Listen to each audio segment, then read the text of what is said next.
LDC উত্তরণের পর প্রতিযোগিতা সক্ষমতায় টিকতে না পারলে রপ্তানি খাতের জন্য ভয়াবহ বিপদ রয়েছে। তাই আন্তর্জাতিক বাজারে টিকে থাকতে পণ্য বহুমুখীকরণের আহ্বান জানিয়েছেন বাণিজ্য উপদেষ্টা শেখ বশির উদ্দিন। বুধবার আন্তর্জাতিক প্লাস্টিক পণ্য মেলার উদ্বোধনী অনুষ্ঠানে ব্যবসায়ীরা বলেন, উৎপাদন বাড়াতে নিশ্চিত করতে হবে নিরবচ্ছিন্ন জ্বালানি সরবরাহ।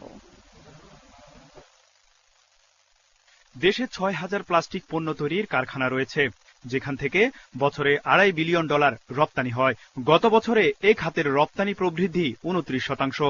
১২ লাখ লোকের কর্মসংস্থান হয়েছে এ খাতে। আন্তর্জাতিক প্লাস্টিক মেলার উদ্বোধনী অনুষ্ঠানে এ খাতের ব্যবসায়ীরা বলেন, প্রয়োজনীয় অবকাঠামো, কারখানায় জ্বালানির প্রাপ্যতা নিশ্চিত হলে প্লাস্টিক খাত থেকে বিপুল রপ্তানি আয় সম্ভব।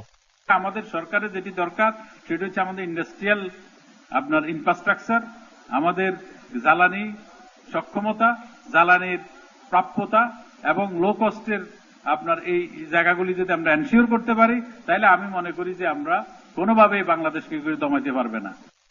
সম্ভাবনাময় এ খাতকে পরিবেশ উপযোগী করে খারাপ প্লাস্টিক নিশ্চিহ্ন করতে কাজ করবে সরকার।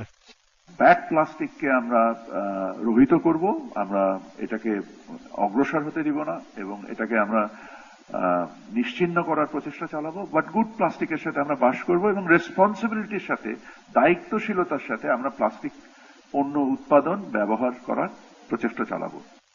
উপদেষ্টা বলেন, এলডিসি উত্তরণের পর কোনো প্রণোদনা দেবে না সরকার। তাই আন্তর্জাতিক বাজারে টিকতে প্রতিযোগিতা সক্ষমতা বাড়াতে হবে উদ্যোক্তাদের।